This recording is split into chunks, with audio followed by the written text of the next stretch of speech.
Hi folks, and welcome to the most Canadian roll you will ever see. Starting off with our first apology right here. I'm sorry! Thanks, Derek. Asking him to move from the mats, and we get a nice apology. Let's see how many more apologies we get through here.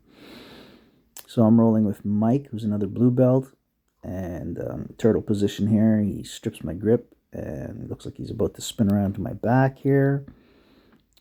I roll through, trying to get on top, but he's very good at scrambling. He's always on his toes, as you can see here.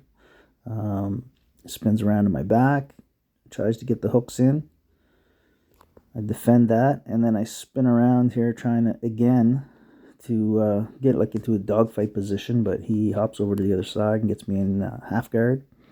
Lots of pressure here.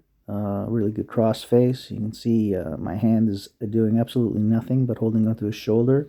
I tried to put my hand in between there, but there was no space.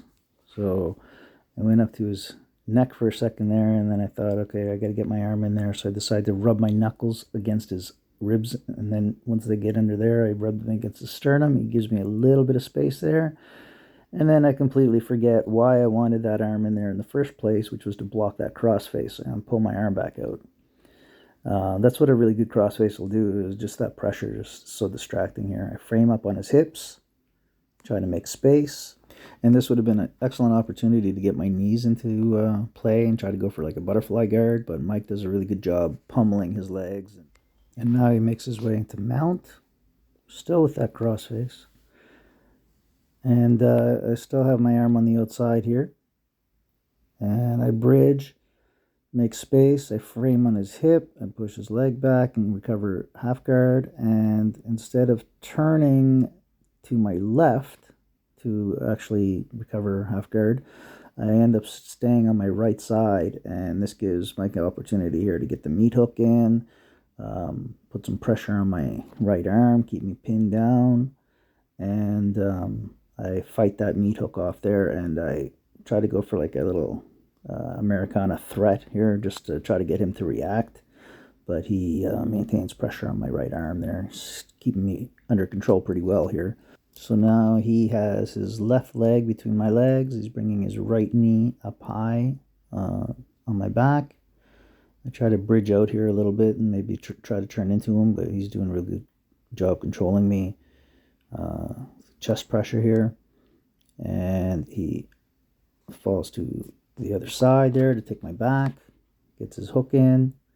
We're out of frame for a second, but I roll back in here and I try to get my back to the mat. He stays on top, hops up, and tries to go for an arm triangle here. He finds it's not a good angle. In a second here, he decides, okay, that's not going to work, so he puts a leg over, and I can feel he's setting up for an arm bar here. And so as he brings his other foot over, I push his left leg down between my legs and sort of separate that clamp there with his two legs. So he kind of is starting to lose the armbar position here, but he still has his right leg up over my shoulder. And so he sits up here, and it's almost like a go-go plata position where his shin is across my neck, but he's actually twisting my shoulder. And he gets the tap. I'm not really sure what this is called. Neither does he. And I'm going to call it the Cameron lock from now on.